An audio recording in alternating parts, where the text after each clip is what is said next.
আসসালামু আলাইকুম। আমরা বাঙালিরা যে মানুষের পাছায় আঙ্গুল দেওয়ার জন্য বেস্ট, সেটার আরও একটা জ্বলন্ত প্রমাণ আপনাদের সামনে তুলে ধরছি। সাকিব খানের দরদ সিনেমা মুক্তি পেয়েছে 15ই নভেম্বর। আজকে কত তারিখ? 21শে নভেম্বর। তো এই সিনেমাটা একটা প্যান ইন্ডিয়ান সিনেমা এবং ওয়ার্ল্ড ওয়াইড এই সিনেমাটা রিলিজ হয়েছে। এখানে মোটামুটি একটা ভালো অঙ্কের ইনভেস্টমেন্ট আছে প্রযোজক এবং পরিচালকের।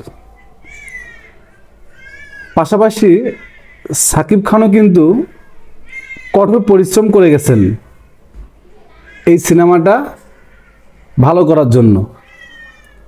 তো একটু আগে আমি ইউটিউব দেখতেছিলাম, দেখলাম যে হুট করে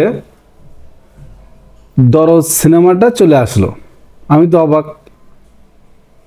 15 তারিখে সিনেমা রিলিজ হয়েছে, আজকে 21 তারিখ। কোনোভাবেই তো ইউটিউবে অন্তত এই সিনেমাটা আসার কথা না। অন্য অনলাইন প্ল্যাটফর্মগুলোতে আসলেও আসতে পারে, যেটা কিনা পেইড করে তারপরে দেখতে হবে।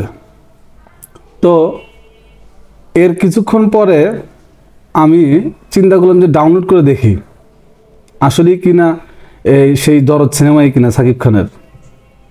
পরবর্তীতে খেয়াল করলাম, হ্যাঁ, সাকিব খানের দরদ সিনেমা। আসলে আমরা ভালো দেখতে পারি না। একটা সিনেমা করতে কত পরিশ্রম, কত অর্থ ব্যয় হয়, এটার ধারণা কিন্তু আমাদের নাই। আমরা কি করি? এগুলো পাইরেসি করে দিই। পাইরেসি করে একজন প্রযোজককে, একজন পরিচালককে ডিমোটিভেটেড করে দিই, তাদের আর্থিকভাবে ক্ষতিগ্রস্ত করে দিই। এই সিনেমাটা যদি ইউটিউবে কেউ পায়, সে কি সিনেমা হলে সিনেমা দেখতে যাবে? কোনোভাবেই না। তাহলে আলটিমেটলি ক্ষতি কার হচ্ছে? প্রযোজকের, পরিচালকের। তো যেটা বলতেছিলাম যে আমরা অন্যের পাশে আঙ্গুল দিতে খুব পছন্দ করি। এটা আমাদের স্বভাবগত, জন্মগত অভ্যাস। ঠিক আছে? তো আলটিমেটলি এই জিনিসগুলো থেকে আমরা কেন বেরোতে পারছি না?